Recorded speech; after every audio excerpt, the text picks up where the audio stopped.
Hello students, welcome to my channel Omega study centre. आज का हमारा जो टॉपिक है वो है purchase return and sales return. कि अगर हमारा ख़रीदा हुआ सामान या बेचा हुआ सामान हमारे पास वापस आता है या हम उसे रिटर्न कर रहे हैं तो हम क्या ट्रांजैक्शन डालें, मतलब कौन सी जर्नल एंट्री पास करेंगे। उसके लिए हमने आज ये टॉपिक करना है। तो परचेज रिटर्न और सेल्स रिटर्न आप वैसे नाम से भी समझ रहे होगे, तो एक बार हम करके भी देख लेते हैं। सपोज मैं एग्जांपल के साथ, पहले हम एक एग्जांपल लिखते हैं। परचेज गुड्स फ्रॉम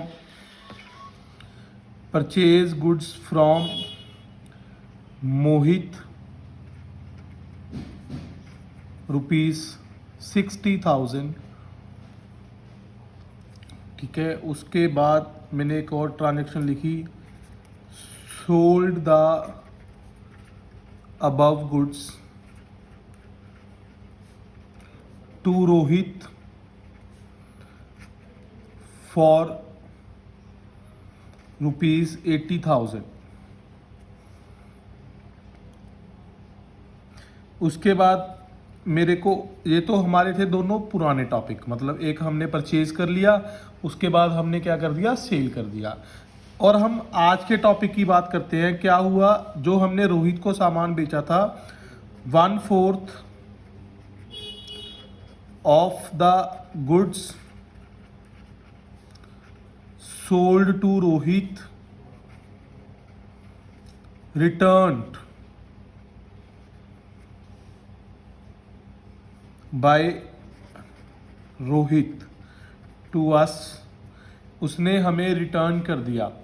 ठीक है, रिटर्न का रीज़न कोई भी हो सकता है हमने सैंपल के अकॉर्डिंग उनको गुड्स ना भेजी हूँ, या उनको गुड्स डिफेक्टिव मिली हूँ, या कुछ भी, कोई भी रीज़न हो सकता है, उसकी कोई बड़ी बात नहीं है।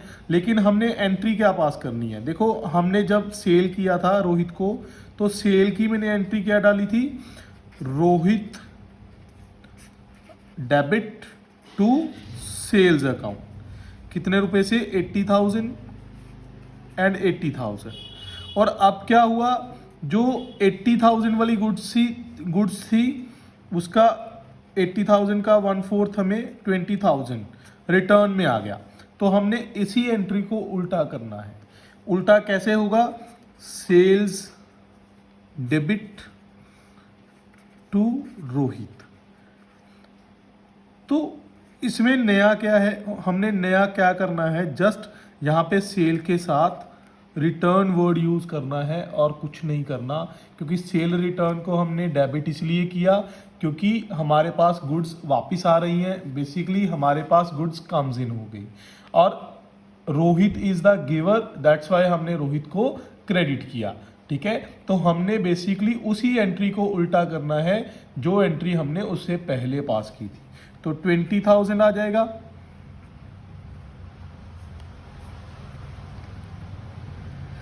तो मैं यहीं पर लिख देता हूं, we return that goods to Mohit. हमने क्या किया, वही गुड्स मोहित को रिटर्न कर दी। मतलब हमने मोहित से खरीदा था, रोहित को सेल कर दिया, रोहित ने हमें वापस किया तो हमने मोहित को वापस कर दिया। तो हमने जब मोहित से परचेज किया था तो हमने क्या एंट्री डाली थी, परचेज अकाउंट डेबिट टू मोहित। कितने रुपए से, 60,000 से। 60,000 का 1/4 रिटर्न में आया है हमें, 60,000 का 1/4 हमें रिटर्न आया है। तो ये कितना हो गया, 15,000। तो हमने मोहित को डेबिट कर लेना है टू परचेज रिटर्न। कितना, 15,000 एंड 15,000। नरेशन आपको लिखना ही लिखना है, आपने नरेशन जरूर लिखना है। मैं आपको समझाने के लिए नरेशन नहीं लिख रहा हूँ, तो मेरे अकॉर्डिंग मत चलना इस चीज़ में। आपने नरेशन जरूर लिखना है, और आपने ये नहीं सोचना कि मैं इसे जी एग्ज़ाम में लिख कर आऊँगा या लिख के आऊँगी, पेपर में लिखूँगी। तो अगर आप अभी नहीं लिखोगे तो आपकी अच्छे से प्रैक्टिस नहीं होगी और अगर आपकी अच्छे से प्रैक्टिस नहीं होगी तो एग्ज़ाम में भी आप सही नहीं लिख पाओगे। तो बेसिकली ये था हमारा topic, purchase and sales return of goods जो भी था। तो इसमें और कुछ खास नहीं आएगा, यही सिंपल एंट्रीज रहती हैं। मैं आपको वीडियो के एंड में कुछ क्वेश्चन भी अपलोड कर दूंगा, आपको वो देख लेना है, आपको क्लियर हो जाएगा। और इसके साथ ही मैं आपको एक और टॉपिक करवा रहा हूं,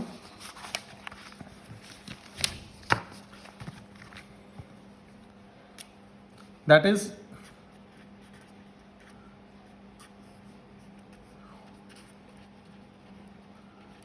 drawings donation of goods and banks transaction.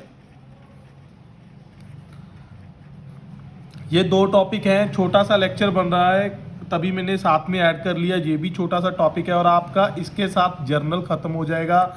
जो हमारा फर्स्ट चैप्टर चल रहा है, वैसे बुक का 4th चैप्टर है, वो आज लास्ट होगा। इसमें सिर्फ एक टॉपिक आपका पेंडिंग रह जाएगा, that is opening entry. Opening entry आपको अभी मैं नहीं करवाऊंगा, ठीक है, क्योंकि अगर ओपनिंग एंट्री मैंने अभी करवा भी दी तो आपको अच्छे से समझ नहीं आएगी।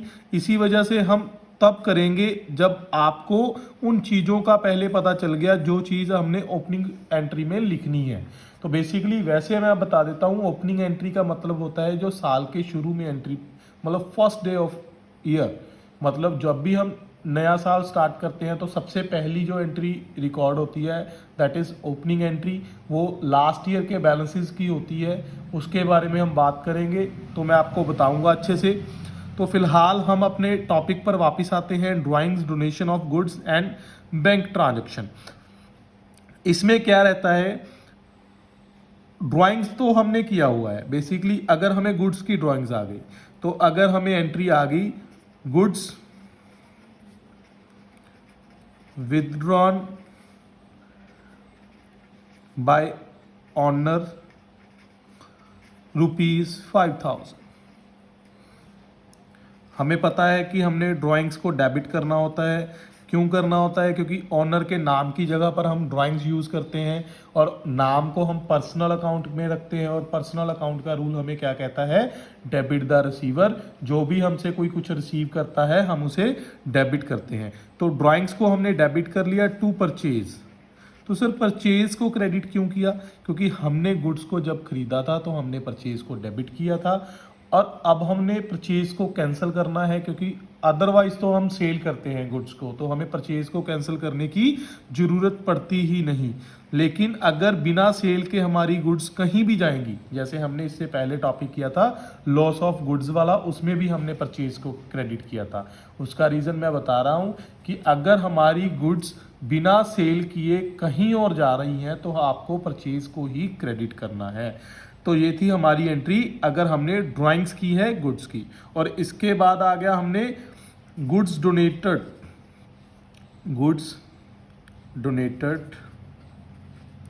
डोनेटेड आ जाए, चैरिटी आ जाए, कुछ भी आ जाए, सेम ही चीज़ रहती है। Goods donated to charitable hospital ₹10,000। तो हमने क्या करना है, डोनेशन हमारे लिए एक्सपेंस रहता है। क्यों? क्योंकि हमारी जेब से कुछ जा रहा है, ठीक है। Donation account debit to purchase account. ये तो आपको क्लियर हो गया होगा कि मैंने परचेज यहाँ पर क्यों लिखा है। तो अगर आपको चैरिटी आ जाए फिर भी आप डोनेशन वर्ड यूज़ करो। आप मतलब बेसिकली मैं आपको एक चीज़ बताता हूँ कि अगर जितने आप कम से कम अकाउंट ओपन करोगे उतना ही आपका अकाउंट ईजी रहेगा और आपको समझना आसान रहेगा। आप कोशिश करो, अगर आपके कोई सिमिलर वर्ड्स हैं आप उनको एक अकाउंट ही ओपन कर लो। तो चैरिटी अलग से लिखोगे, डोनेशन अलग से लिखोगे, चीज़ सेम है तो आपको इजी रहेगा। अगर आप, अच्छा एक चीज़ और होती है, goods distributed as free sample. Goods distributed as free sample. अगर आप फ्री सैंपल दे रहे हो ₹4,000। तो फ्री सैंपल को हम बोलते हैं बेसिकली, हम क्यों देते हैं कि आप यार यूज़ करके देखो, अगर आपको अच्छी लगी तो आप और ले लेना। मतलब ये क्या होगी, हमारी एडवर्टाइजमेंट हो गई। तो मैं यहाँ पर क्या डेबिट करूँगा, एडवर्टाइजमेंट। अगर फ्री सैंपल आपको आता है तो आपने एडवर्टाइजमेंट को डेबिट करना है। टू परचेज तो रहेगा ही रहेगा, क्योंकि हमारी गुड्स हमारे पास से जा रही हैं। ठीक है, तो इसके अलावा ये था हमारा topic drawings, donation of goods, जहाँ आप फ्री सैंपल भी साथ में ले लो। उसके अलावा आ गया bank transaction.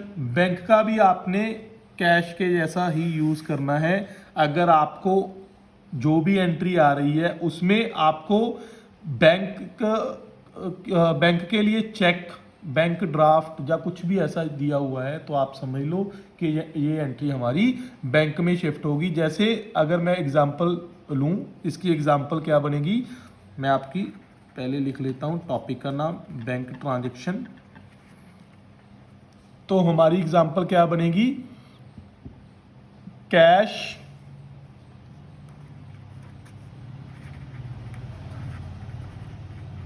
Deposited in bank ₹5,000। 5,000 रुपया हमने बैंक में डिपॉजिट कर दिया। तो बेसिकली बैंक को हमने कौन से रूल में रखना होता है, पर्सनल में।